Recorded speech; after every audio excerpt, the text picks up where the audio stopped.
It's Christmas time, so curl up and get comfy. I'm going to read you a story. Today's story is Tilly the Too Ticklish Tree. Tilly was the tiniest spruce in the pineberry tree farm, but she had the biggest personality. Unlike the tall, serious spruces who stood stiff and proud, Tilly had one little problem. She was unbelievably ticklish.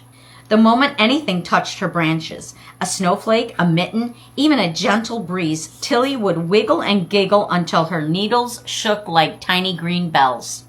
The taller trees often teased her. "Oh, honestly, Tilly," said old Barron, the grand spruce at the end of the row, "a proper Christmas tree holds still." "I can't help it," Tilly said, puffing up her branches. "I'm delicate." "You're dramatic," he grumbled. But Tilly didn't want to be dramatic. She wanted to be chosen. She wanted a family to take her home, sip cocoa beside her, and decorate her with twinkling lights. She dreamed of it every night. Still, she worried, what if nobody wanted a tree that wouldn't stop wiggling? One chilly December afternoon, the cars began rolling into the tree farm. Boots crunched on snow. Children ran from tree to tree with mittened hands and rosy cheeks. "Let's find our tree," the families called. One by one, the spruces were chosen. A family picked old Barron immediately. He liked to tell everyone that he expected it.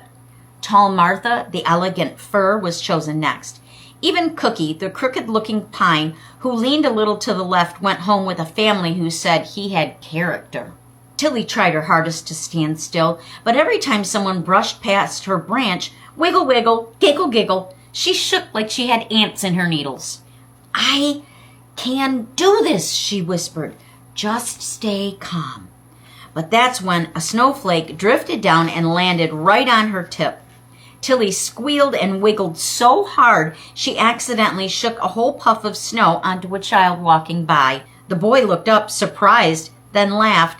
"Mom, this tree snowed on me." Tilly froze. Oh no, that was it. She was doomed. The boy's mom brushed off his coat and stepped closer. "Actually," she said, tilting her head, "this one's kind of cute." Tilly blushed. The whole family gathered around her. A mom, a dad, the boy, and a little girl with snowflakes stuck in her eyelashes. The girl reached out and touched one of Tilly's lowest branches. Tilly braced herself. She tried hard not to wiggle, but she couldn't help it. A soft little giggle bubbled out of her. Tick, tick. The girl squealed with delight. "Mommy, she's ticklish. I want this one." The parents laughed. "A ticklish tree? Well, that's definitely a first." They knelt beside Tilly. "She's perfect," the mom said. And just like that, Tilly was chosen. They strapped Tilly gently to the car. Every bump in the road made her wiggle a little, and the children giggled every time she did. At home, the family carried her inside, still dusted with a little snow. She smelled like winter and pine cones. "Let's decorate her," the boy said. Tilly gulped. Decorations tickled her even more than snowflakes, but she wanted so much to be their perfect tree. The dad lifted the first ornament, a round red bauble, and reached toward her. Tilly squeezed her branches tight. She tried her hardest. He placed the ornament gently on her branch. She wiggled, just a tiny wiggle.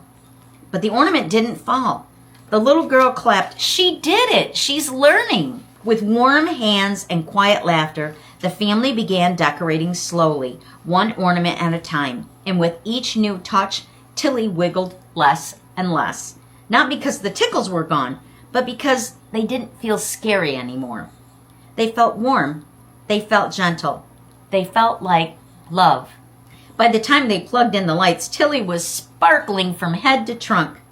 On Christmas Eve, as the family gathered with cocoa and blankets, the little girl whispered, "You're the best tree ever."